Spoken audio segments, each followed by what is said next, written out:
महाराष्ट्र सरकारने शेतकऱ्यांसाठी मोठी घोषणा केली। पुण्यश्लोक अहिल्यादेवी होळकर शेतकरी कर्जमुक्ती योजना 2026 अंतर्गत लाखो शेतकऱ्यांना दिलासा मिळणार आहे। या योजनेत नेमके कोण पात्र आहेत, किती कर्ज माफ होणार आहे, कोणाला लाभ मिळणार आहे आणि नियमित कर्जफेड शेतकऱ्यांना काय फायदा होणार आहे, हे आपण सोप्या शब्दात समजून घेऊया।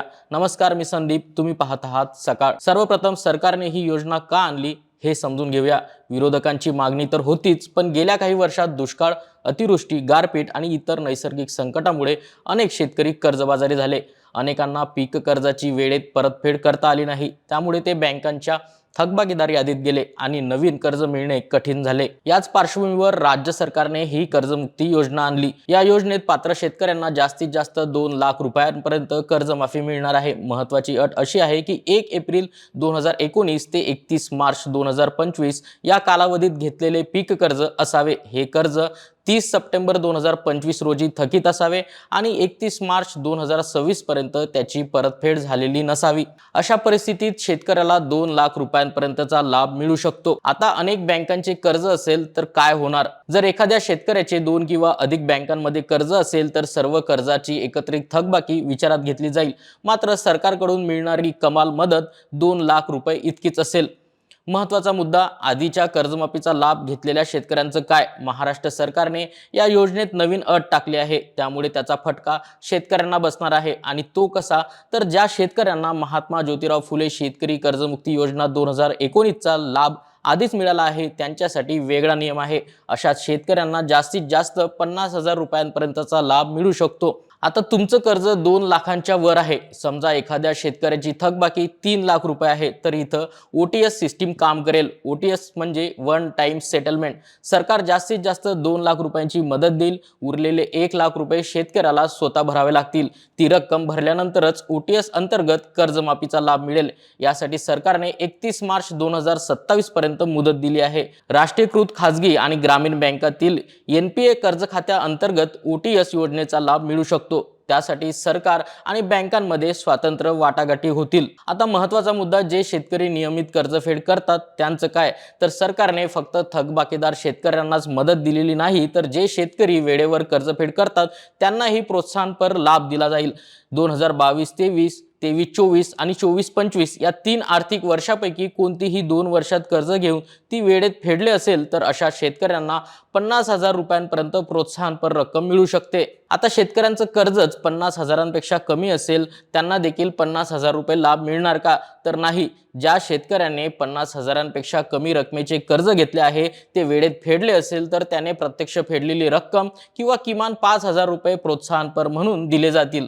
फक्त साधे पीक कर्जच नाही, तर नैसर्गिक आपत्तीमुळे पुनर्गठित किंवा फेर पुनर्गठित केलेले पीक कर्ज देखील योजनेत समाविष्ट आहे। त्यामुळे अनेक शेतकऱ्यांना अतिरिक्त फायदा होऊ शकतो। या कर्जमाफी योजनेचा लाभ घेण्यासाठी कोणत्या अटी आहेत? या योजनेचा लाभ घेण्यासाठी आधार प्रमाणीकरण आवश्यक आहे। ॲग्रीस्टॅकवर नोंदणी करणे बंधनकारक आहे। लाभ वैयक्तिक शेतकरी या निकषावर दिला जाईल। काही व्यक्तींना या योजनेतून वगळण्यात आले आहे। यामध्ये विद्यमान किंवा माजी मंत्री, खासदार, आमदार, जिल्हा परिषद आणि स्थानिक स्वराज्य संस्थांचे सदस्य, 25,000 रुपयांपेक्षा जास्त वेतन घेणारे सरकारी कर्मचारी, 25,000 रुपयांपेक्षा जास्त पेन्शन आणि निवृत्त कर्मचारी, शेतीबाह्य उत्पन्नावर आयकर भरणारे किंवा सरकारी संस्थांमध्ये पदाधिकारी किंवा अधिकारी यांना कर्जमाफीचा लाभ मिळणार नाही। हे सगळं झालं योजनेबद्दल, पण पैशांचं काय? बँका तर स्वतःच्या खिशातून शेतकऱ्यांना कर्जमाफी देणार नाहीत, तर या योजनेसाठी आवश्यक असणारी वित्तीय तरतूद आगामी पावसाळी अधिवेशनात पुरवण्या मागण्यांद्वारे मंजूर केली जाईल। दरम्यानच्या काळात योजनेच्या अंमलबजावणीचा आराखडा निश्चित होईल। यासाठी सहकार खात्यातील कर्मचाऱ्यांना याचे प्रशिक्षण देण्यास सुरुवात होईल। मात्र नियमित कर्जदारांना प्रोत्साहन अनुदानाचा लाभ घेण्यासाठी चालू आर्थिक वर्षातील कर्जाची परतफेड करण्याची अट घातल्याने थकबाकीदार शेतकऱ्यांची काहीशी कोंडी होण्याची शक्यता आहे।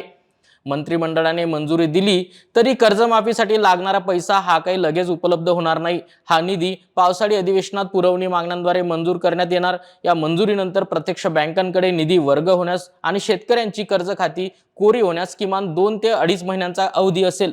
परिणामी हा निधी मिळेपर्यंत जुलै अखेर किंवा ऑगस्ट महिना उजाडेल, तोपर्यंत चालू खरीपाचा पेरणी हंगाम पूर्णपणे संपलेला असेल।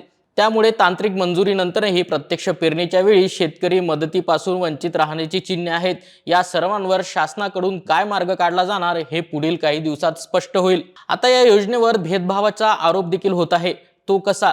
तर यातील निकष सरकारलाही माहिती आहे की अतिवृष्टी किंवा दुष्काळ किंवा नैसर्गिक आपत्तीमुळे नुकसान फक्त थकबाकीदार शेतकऱ्यांचेच होत नाही, तर नियमित कर्जफेड करणाऱ्या शेतकऱ्यांचेही होते. उदाहरणार्थ 2 शेतकरी आहेत. पहिल्या शेतकऱ्याचे अतिवृष्टीमुळे मोठे नुकसान झाले, तरीही त्याने वेळेवर कर्जफेड केली. अशा शेतकऱ्याला फक्त 50,000 रुपयांची मदत मिळेल. दुसरीकडे दुसरा शेतकरी आहे, थकबाकीदार आहे, त्याच्या शेतात तुलनेने कमी नुकसान झालं किंवा नुकसान झालंच नाही, तरी त्याचे लाखो रुपयांचे कर्ज माफ होते. आता परिस्थितीत नियमित कर्जफेड करणाऱ्या शेतकऱ्यांवर हा अन्याय झाल्याची भावना आहे. कारण नुकसान दोघांचेही असू शकते, पण मोठा आर्थिक लाभ केवळ थकबाकीदार शेतकऱ्यांनाच मिळतो. त्यामुळे वेळेवर कर्जफेड करणाऱ्यांना शिक्षा आणि थकबाकीदारांना बक्षीस अशी टीका अनेकदा केली जाते. याच कारणामुळे काही संघटना आणि तज्ज्ञ सरसकट कर्जमाफीची मागणी करतात. त्यांचे म्हणणे आहे की नैसर्गिक आपत्तीमुळे प्रभावित सर्व पात्र शेतकऱ्यांना समान निकषांवर मदत दिल्यास भेदभावाची भावना निर्माण होणार नाही आणि नियमित कर्जफेड करणाऱ्या शेतकऱ्यांवर अन्याय होणार नाही. पण याबाबत तुम्हाला काय वाटतं? आम्हाला कमेंट बॉक्समध्ये नक्की सांगा. महाराष्ट्रातील सर्व बातम्यांचे विश्वासार्ह व्यासपीठ.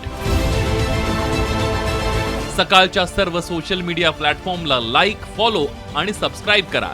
तसंच सर्व नोटिफिकेशनसाठी बेल आयकॉन प्रेस करायला विसरू नका.